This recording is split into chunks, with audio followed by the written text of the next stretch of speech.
30 and 45 points or more. And they would set everybody up a lot of the time, case. So it was easier to stop a one-man offense because they're setting everybody else up as well. Phoenix, man, they move the ball. Yep. They're not based on one player. Obviously, they're missing Chris Paul, and they're still very good.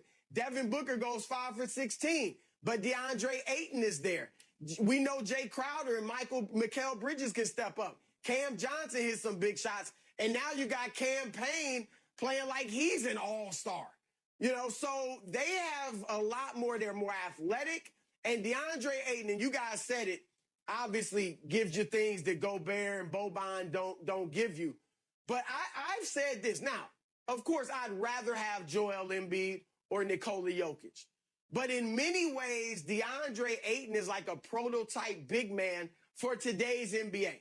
A prototype 7-footer because he can get out on the perimeter and guard. He's athletic enough to do that. Yep. He can protect the rim. Yep. You don't have to run a lot of plays for him and to get you 20-something. He's efficient, and he can finish around the hoop, not just layups and dunks, but he's got a package, you know, around the basketball area. So he's very good. So I think that 5 to 10% chance that the Clippers can come back in this. Well, you know, Skip, in Mark Anthony's speech, he says, well, you know, I'm not here to praise, I'm here to bury.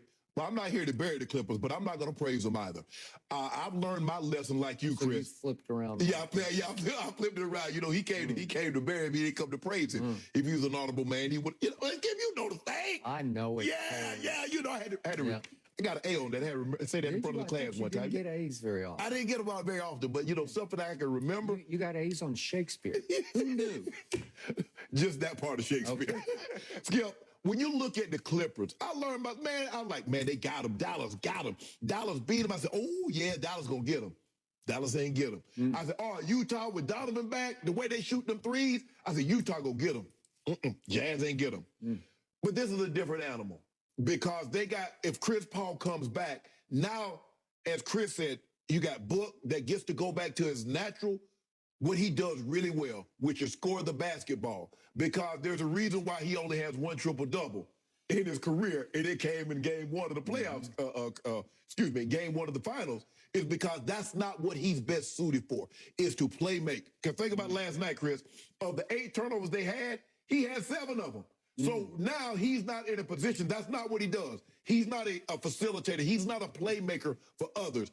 Let him score the basketball. Let Chris Paul, let Cameron Payne handle that. So now you got Book back to his original schedule programming. You got CP3 coming back to do. And this thing is, their 3 best players are not 3. Now, Book and CP3 can shoot the 3, but they're all about the mid-range. They're all about getting to the basket. And so now Utah, Dallas, they're dependent. Make a bunch of threes. Well, what happens when the threes are not falling and you ain't got a guy that you can post up? You can't post Rudy Gobert up. Really? You try to post up Boban? DA, I can run plays for him. I don't necessarily have to. And then Chris Paul. Ooh, he's so close. Chris and Cliff. Both of them close to the finals, Chris. They right now. Oh, you in a heap of trouble. You better call Jake. Give me 5? No, I gave you 2 for 2 cases. Well, have some guts. I ain't got no guts. For once in the history of this show, just have some guts. I'm a Terminator. I ain't got no guts. Just say, come on, I'll give you 5. No. I deserved 5 last night, and I would have won another case. I know you would have. Yeah. But hey, I'm going to get this thing down. I got to get it to under 20 for football. So, speaking of Julius Caesar, which you referred to, what happened to Julius in the end? They did it wrong. You know what happened. He got assassinated. He got literally stabbed in the back because he underestimated Brutus. Yes. Oh, boy. Brutus. Et tu? You too. That's the Clippers. They're Brutus. You keep underestimating the Clippers. You do. And now you're up on your high horse. You're just in all your glory today. And you're starting to do just what you did after the first 2 Dallas games. Lucas, baby bird, we got this. And you got it up 30-11 on a Friday night in Dallas in game 3. And then what happened? That hurt. Brutus happened. Yep. What happened in game 4? Brutus happened again. And what happened when Donovan Mitchell was on top of the world? He's unstoppable. He was stoppable in games 3 and 4 at Staples. Brutus got him twice. But y'all ain't got Kawhi now. I give you that. But we also have you right where we want you. Oh, you do, huh? We are down 0-2, and we are being mostly written off by, to a certain degree, Chris Broussard, and to every degree by this man right here. He fears them, but now he can't help himself, and he says, basically, it's over. Because if they fall down 0-3, it's done. Yes. Even I will be the first to say that's enough of that. And I give you no Kawhi. So it's very different than those two games at Dallas, 3 and 4. And it's very different against Utah at Staples in games 3 and 4. Because in those games, Kawhi Leonard scored 36 and 29 at Dallas and 34 and 31 against Utah at Staples. He averaged 33 and 9 rebounds in those 4 huge games in which they turned the series around to 2-2, right? Right. So best player is gone.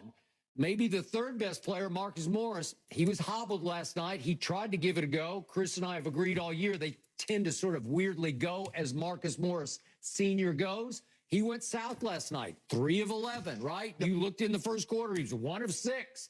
Where are you, Marcus? And yet, they hang in. They hang on. I don't know how they do it. It starts with the head coach. That's how they do it. Because he never lets them see him sweat. He doesn't sweat. There's no panic. There's no finger pointing. There's no blame deflecting from the head coach down. We got this. We've been in this place before. We'll figure it out. Okay. And what I saw last night, which was extraordinary that I did not see coming, Patrick Beverly did a number on Devin Booker. And finally, he did a physical number because they accidentally headbutted, and Devin took it right in the schnauzer, right? He got it right, and it busted it. It looked like a broken nose to me. So he's probably gonna have to wear a mask. He's gonna probably have to mask up for the next couple of games. He might have to, and he probably won't love that. But Patrick Beverly not only gets under his skin, he just got him every way, shape, and form. He was all over him physically, and he bothered him. Again, you're not going to stop this guy, but you were all about 40 or more for a case, right? Yeah, yep. He got 20, and he got 20 the hard way because he mostly got it at the free throw line. Yep. 9 of 9. Give it up to, way to go, Devin. But the point is, they found something with Patrick Beverly on Devin Booker, and if they'll exploit it, if they'll let Patrick play 30 minutes this time.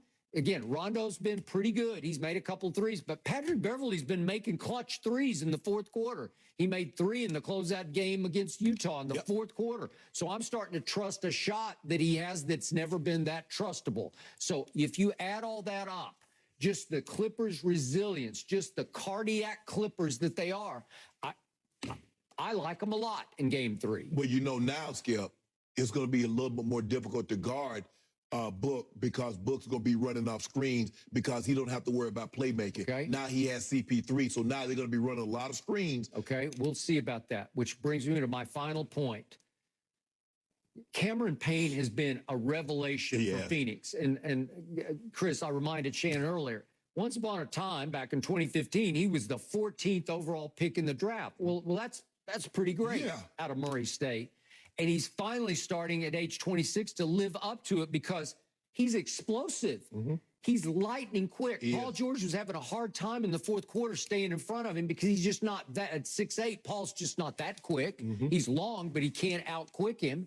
So my point is, I got nothing but respect for Chris Paul, and I'm not saying Cam Payne is better than Chris Paul, but right here, right now, after Chris has been off for 11 days, I kind of like it that you're going to have to reinsert him into the starting lineup, playing big minutes. No problem. Let him play 35, reduce Cam Payne's minutes to 15, and I say advantage Clippers. Let me ask you a question. Yep. Tom Brady been out 3 weeks. He comes back.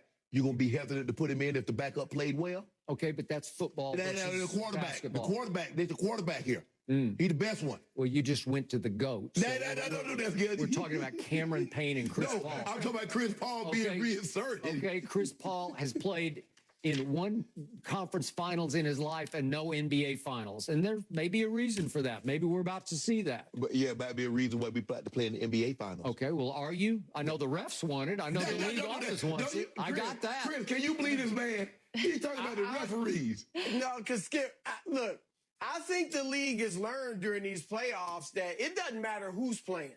The games are going, as long as the games are exciting, people are going to tune in because it doesn't matter. I'm going to give you a little more fodder, though. Chris Paul has himself been ahead 2-0 3 times in the playoffs and lost those series. Okay. So this has happened Point to Chris taken. too. So, you know, I'm not burying the Clippers, but they're wobbly. Yeah. Their knees are buckled, that's for sure. Oh, like when they shaking like Paul George last night at the free throw line? I thought somebody was knocking on my door. Yeah. Speaking of Paul George and those shaky knees, did you see him shaking? Is that what exactly was happening? Can we actually stay talking about Paul George? Because I feel like after he missed that first one, no one was feeling confident about the second. I hit send. Chris, stick around. I want a letter grade from Paul George from you next.